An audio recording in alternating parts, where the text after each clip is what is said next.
حضرت ابراہیم کے گھر میں دو خواتین ہیں، ایک آپ کی بیوی ہیں، ایک حضرت ہاجرہ ہے. اولاد کوئی نہیں، بڑا میوہ ہے میٹھا. گھر وہی آباد ہوتا ہے جس میں بچے روتے ہیں، گھر ہوتا ہی وہ ہے جس میں بچوں کی چنچناہٹ ہوتی ہے، بھن بناہٹ ہوتی ہے. حضرت ابراہیم نے ایک بچہ روتے ہوئے دیکھا تو آنکھوں میں آنسو آئے، کہنے لگے ربی حب لی من الصالحین، یا اللہ مجھے بھی نیک اولاد عطا کر دے. حضرت سارہ نے سن لیا، کہنے لگی ابراہیم شاید میرے بطن سے تو آپ کو نصیب نہیں، ہاجرہ سے نکاح کر لو. جناب ہاجرہ سے نکاح ہوا. اللہ تو بڑا بے نیاز ہے، رب کریم نے حضرت اسماعیل جیسا خوبصورت بیٹا عطا فرمایا.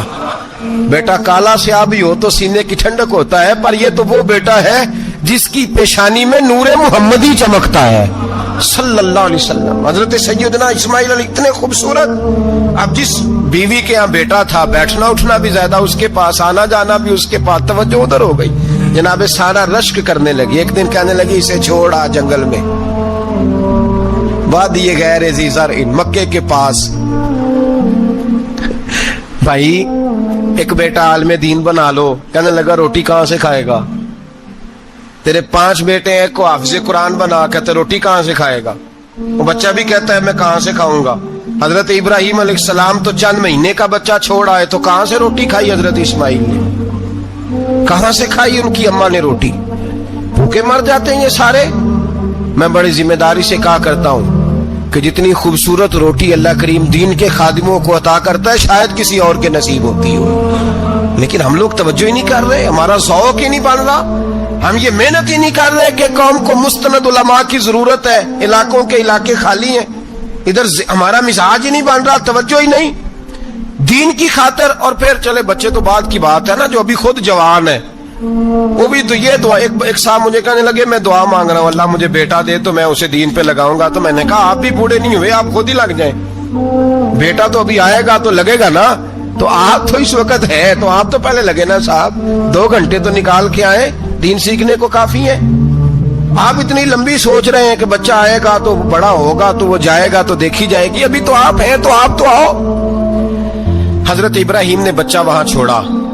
یہاں سے جو عمرہ کرنے لوگ جاتے ہیں نا، جو حج کرنے جاتے ہیں، ان کو پتا ہے کہ وہاں دنیا کی ہر نعمت ملتی ہے، پھر بھی ڈبل ٹرپل پیسے لوگ جیبوں میں ڈال کے جاتے ہیں. حضرت ابراہیم جب وہاں لے کے گئے تو کوئی انسان نہیں تھا، پانی کا قطرہ نہیں تھا. 2 کلو کھجوریں، ایک مشکیزہ. بیوی کو تھمایا. ہمارے گھر میں ہزاروں چیزیں پڑی ہیں لیکن وہ جو توکل ہے نا وہ ختم ہو گیا ہے. اللہ دے گا، حلال حلال پہ قناعت کرے، جائز جائز پہ بھروسہ کرے، رب کریم عطا کرنے والا ہے. وہ مزاج ختم ہو گیا. حضرت سیدنا ابراہیم علیہ السلام 2 کلو کھجوریں، ایک مشکیزہ پانی کا دے کر کے، اور وہاں بٹھایا آپ نے اپنے بچے کو اور اپنی زوجہ جناب ہاجرہ کو، اور بٹھا کر کے یہ واپس پلٹنے لگے تو حضرت ہاجرہ سلام اللہ علیہ نے آواز دی، کہا ابراہیم کس کے سہارے پہ چھوڑ کے جا رہے ہیں؟ جہاں آب زمزم کا کنواں ہے نا، جو لوگ گئے ہیں جنہوں نے صفا مروہ کی صحیح کی ہے، صفا مروہ سے باہر نکلے نا، سرکار کی ولادت کا مقام ہے، اس جگہ پہ آب زمزم کا کنواں تھا. وہاں حضرت سیدنا ہاجرہ کو بٹھایا. کوئی چیز نہیں، کوئی درخت نہیں، کوئی کھیت نہیں، کوئی پانی نہیں، کوئی کنواں نہیں. وہاں بٹھایا اور بٹھا کر کے نکلنے لگے تو جناب ہاجرہ فرمانے لگی ابراہیم کس کے سہارے پہ چھوڑ کے جا رہے ہو؟ کہنے لگی اللہ کے سہارے پہ. تو پاک باز بی بی نے ایک لفظ پوچھا، کہا ابراہیم یہ میرے رب کا حکم ہے، یہ میرے بس جن کا عقیدہ توحید مضبوط ہو ان کے لیے ایک جملہ کافی ہوتا ہے، یہ میرے اللہ کا حکم ہے. تو جناب ابراہیم علیہ السلام فرمانے لگے ہاجرہ ہاں رب کا حکم ہے. جب یہ لفظ کہے تو چاہیے تھا نا حضرت ابراہیم تسلی دیتے، تو بی بی صاحبہ تسلی دینے لگی. عرض کرنے لگی ابراہیم اگر اللہ کا حکم ہے تو پھر آپ ہماری فکر نہ کرنا. اگر یہ رب کا حکم ہے تو پھر ہماری فکر نہ کرنا. جس رب نے ہمیں یہاں تک پہنچایا ہے وہ ہمیں کبھی بھی ضائع نہیں فرمائے گا، پھر فکر نہ کرنا. حضرت ابراہیم آ گئے. بات آپ نے سنی ہوئی ہے، اشارہ کرنا مقصود ہے. 13 سال میں چلے مان بھی لیا جائے بعض روایات کی روشنی میں کہ آتے جاتے بھی رہے، لیکن مکمل دیکھ بھال اپنے بچے کی